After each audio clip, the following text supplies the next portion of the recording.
வணக்கம் நண்பர்களே. வேர்ட் இண்டெக்ஸ்னால் என்ன, அதை எப்படி க்ரியேட் பண்ணுறது அப்படிங்கிறத இந்த பதிவில் நீங்கள் பார்க்க போகிறீங்க.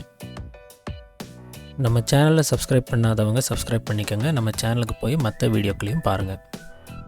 போன பதிவில் நான் உங்களுக்கு டேபிள் ஆஃப் கண்டென்ட்ஸ் எப்படி பண்ணுறது அப்படின்றத சொல்லியிருந்தேன். ஸோ டேபிள் ஆஃப் கண்டென்ட்ஸ் அப்படிங்கிறது பார்க்குறதுக்கு இது போல் இருக்கும்.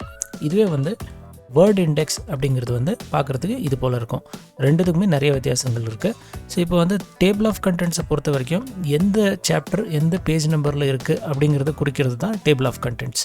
ஸோ அதுவே வேர்ட் இண்டெக்ஸ் அப்படிங்கிறது எந்த பேஜில் எந்த வேர்டு இருக்குது, எந்த வார்த்தை அல்லது வார்த்தைகள் இருக்குது அப்படிங்கிறத குறிக்கிறது தான் வேர்ட் இண்டெக்ஸ். ஸோ உதாரணத்துக்கு இப்போ மைக்ரோசாஃப்ட் வேர்ட் அப்படிங்கிறது பேஜ் நம்பர் 1, 2, 3, 4 இது எல்லாத்துலேயுமே இருக்குது அப்படின்ற மாதிரி. ஸோ இது பார்த்திங்கன்னா எல்லா புத்தகங்களையும் வேர்ட் இண்டெக்ஸ் அப்படிங்கிறது இருக்காது. சாமான்யமாக பார்த்திங்கன்னா டேபிள் ஆஃப் கண்டென்ட்ஸு காமனாக எல்லா புக்ஸ்லேயும் இருக்கும். ஆனால் வேர்ட் இண்டெக்ஸை பொறுத்த வரைக்கும் அது சில பெரிய பெரிய புத்தகங்களில் மட்டும்தான் இருக்கும். ஸோ டேபிள் ஆஃப் கண்டென்ட்ஸை பொறுத்த வரைக்கும் புத்தகத்துடைய முதல் பகுதியில் இருக்கும். அதுவே வேர்ட் இண்டெக்ஸ் அப்படிங்கிறது புத்தகத்துடைய கடைசி பகுதிகளில் தான் கொடுத்துருப்பாங்க. சரி, இப்போ வேர்ட் இண்டெக்ஸை எப்படி செய்கிறது அப்படிங்கிறத பார்க்கலாம். ஸோ முதல்ல நீங்கள் உங்களுடைய டாக்குமெண்ட்டை ஓப்பன் பண்ணிக்கோங்க. அதுக்கு அடுத்தது எந்தெந்த வார்த்தைகளை நீங்கள் வேர்ட் இண்டெக்ஸில் இடம்பெற செய்யணுமோ அதை ஒவ்வொன்றா செலக்ட் பண்ணிக்கோங்க. உதாரணத்துக்கு இப்போ இதை நான் செலக்ட் பண்ணுறேன். இது செலக்ட் பண்ணிவிட்டு நான் ரெஃபரன்சஸ்க்கு போய் இங்கே மார்க் என்ட்ரி அப்படிங்கிற ஒரு ஆப்ஷன் இருக்குது. இதை கிளிக் பண்ணுங்கள்.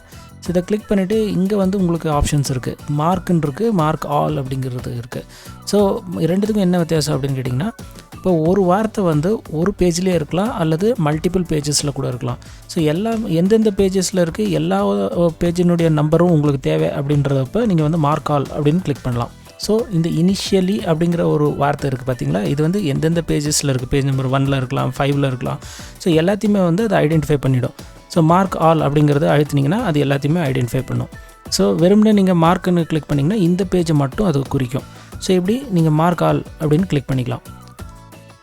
அதுக்கப்புறம் க்ளோஸ் பண்ணிவிடுங்க. ஸோ இதுக்கப்புறம் பார்த்திங்கன்னா இந்த பேராகிராஃப் மார்க் ஆன் ஆகிடும். ஸோ இது ஆன் ஆகிடுச்சுன்னா கொஞ்சம் கன்ஃபியூசிங்காக இருக்கும். நீங்கள் என்ன பண்ணலாம் அப்படின்னா ஹோம் இந்த பேராகிராஃப் மார்க்கை ஆஃப் பண்ணிக்கோங்க. ஸோ இதுக்கடுத்தது ஒவ்வொரு வார்த்தையாக நீங்கள் இப்படியே செலக்ட் பண்ணுங்கள். இப்போ உதாரணத்திற்கு மைக்ரோசாஃப்ட் இதை செலக்ட் பண்ணுறேன். ஸோ மறுபடியும் ரெஃபரன்சஸ் போகிறேன். மறுபடியும் மார்க் என்ட்ரி, அதுக்கப்புறம் மார்க் அல்லது மார்க்கால் உங்களுடைய தேவைக்கு ஏற்ப இதை கிளிக் பண்ணிவிட்டு க்ளோஸ் பண்ணிடுங்க. அகெயின் இதை ஆஃப் பண்ணிடுங்க. ஸோ ஒருவேளை உங்களுக்கு அதில் கன்ஃபியூஷன் ஏற்படலை அப்படின்னாக்கா அதை ஆனில் வச்சுக்கிட்டே நீங்கள் இது பண்ணலாம். ஸோ இப்போ ஃபார் எக்ஸாம்பிள் நான் திரும்பவும் இந்த ஸ்ப்ரெட்ஷீட்டை செலக்ட் பண்ணுறேன்.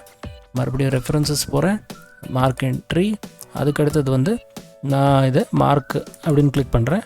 ஸோ இதை ஆன்லேயே வச்சுக்கிட்டு அப்படியே பண்ணலாம், ஒர்க்கும் பண்ணலாம் நீங்கள். ஆனால் இந்த மாதிரி கர்லி பிரேசஸ்குள்ளே இருக்கிறத இது பண்ணாதீங்க. ஸோ நீங்கள் இப்படியே இந்த வேர்டை இப்படியே செலக்ட் பண்ணிக்கோங்க. ஸோ இந்த மார்க் என்ட்ரி கூட க்ளோஸ் பண்ண தேவையில்லை. ஜஸ்ட் நீங்கள் இப்படியே செலக்ட் பண்ணிக்கலாம். செலக்ட் பண்ணிவிட்டு மறுபடியும் இதை கிளிக் பண்ணிவிட்டு மார்க் இது போல் கிளிக் பண்ணிகிட்டே போகலாம் நீங்கள். ஸோ ஒவ்வொன்றா உங்களுக்கு எந்தெந்த வார்த்தைகள் எல்லா வார்த்தைகளும் அந்த டாக்குமெண்ட்டில் இருக்கக்கூடிய அத்தனை வார்த்தைகளையுமே நீங்கள் அதாவது எதை இண்டெக்ஸில் இடம்பெற செய்யணுமோ எல்லாத்தையுமே செலக்ட் பண்ணி மார்க்குன்னு கிளிக் பண்ணிடுங்க. இப்போ பார்த்தீங்கன்னா இதுக்கு கீபோர்ட் ஷார்ட்கட் இருக்கான்னா கீபோர்ட் ஷார்ட்கட் இருக்குது. நீங்கள் வார்த்தையை வார்த்தை அல்லது ஒரு வேர்டாக கூட இருக்கலாம், மல்டிபிள் வேர்ட்ஸாக கூட இருக்கலாம். இப்படி ஒரு ஃப்ரேஸ் இப்படியே செலக்ட் பண்ணிவிட்டு இந்த கீபோர்ட் ஷார்ட்கட்டை நீங்கள் ப்ரெஸ் பண்ணலாம். ஆல்ட் ஷிஃப்ட் எக்ஸ் அப்படி ப்ரெஸ் பண்ணிங்கன்னா கூட மார்க் என்ட்ரி ஆகிடும், அதாவது என்ட்ரி மார்க் ஆகிடும். ஸோ ஒன்ஸ் இதை எல்லாத்தையுமே நீங்கள் மார்க் பண்ணதுக்கப்புறம் நீங்கள் இந்த பேராகிராஃப் மார்க்கை ஆஃப் பண்ணிவிடுங்க. ஸோ இதுக்கு அடுத்தது உங்களுடைய கர்சரை கொண்டு போய் நீங்கள் எந்த இடத்துல உங்களுக்கு இண்டெக்ஸ் வேணுமோ அங்கே வச்சுக்கோங்க. சாமான்யமாக அது டாக்குமெண்ட்டோடைய எண்டிங்கில் தான் இருக்கும், அதாவது புக்கோடைய கடைசி பகுதிகளில் கடைசி பக்கங்களில் தான் இதை கொடுப்பாங்க. ஸோ அங்கே கர்சரை வச்சுக்கோங்க. அதுக்கடுத்தது நம்ம வேணும்னா இப்படி இண்டெக்ஸ்னு டைப் பண்ணிக்கலாம். இண்டெக்ஸ்னு டைப் பண்ணிடுறேன். டைப் பண்ணிவிட்டு அதுக்கப்புறம் ஒரு என்டரை கொடுத்துட்டு அங்கே கர்சரை வச்சுட்டு ரெஃபரன்சஸ்க்கு வந்துடுங்க. இதுக்கு அடுத்தது இங்கே இந்த இன்சர்ட் இண்டெக்ஸ்னு ஒரு ஆப்ஷன் இருக்குது. ஸோ இதை கிளிக் பண்ணுங்கள். ஜஸ்ட் ஓகே கொடுங்க. ஸோ ஜஸ்ட் நீங்கள் ஓகே கொடுத்தீங்கன்னா போதும். ஸோ எந்தெந்த பேஜில் எந்தெந்த வார்த்தை அல்லது எந்தெந்த முக்கியமான வார்த்தைகள் அல்லது ஃப்ரேசஸ் இருக்குது அப்படிங்கிறத இது ஒரு லிஸ்ட்டாக க்ரியேட் பண்ணி உங்களுக்கு கொடுத்துரும். ஸோ வேர்ட் இண்டெக்ஸ் அல்லது இண்டெக்ஸ் அப்படிங்கிறது சுருக்கமாக சொல்லப்போனால் ஆல்ஃபபெட்டிக்கல் ஆர்டரில் இருக்கக்கூடிய முக்கியமான வார்த்தைகளுடைய ஒரு லிஸ்ட்டு. ஸோ அது மட்டும் இல்லாமல் அந்த வார்த்தைகள் எந்த பேஜ் நம்பரில் இருக்கும் அப்படிங்கிறத குறிக்கும். இது வந்து புக்கினுடைய கடைசி பக்கங்களில் கொடுத்துருப்பாங்க. ஸோ நண்பர்களே, உங்களுக்கு இந்த டுட்டோரியல் வந்து பயனுள்ளதாக இருக்கும்னு நம்புகிறேன். பிடிச்சிருந்தா லைக் பண்ணுங்கள், ஷேர் பண்ணுங்கள், சப்ஸ்கிரைப் பண்ணுங்கள். நான் மறுபடியும் உங்களை அடுத்த பதிவில் இதே போல் ஒரு நல்ல டாப்பிக்குடன் சந்திக்கிறேன். நன்றி, வணக்கம்.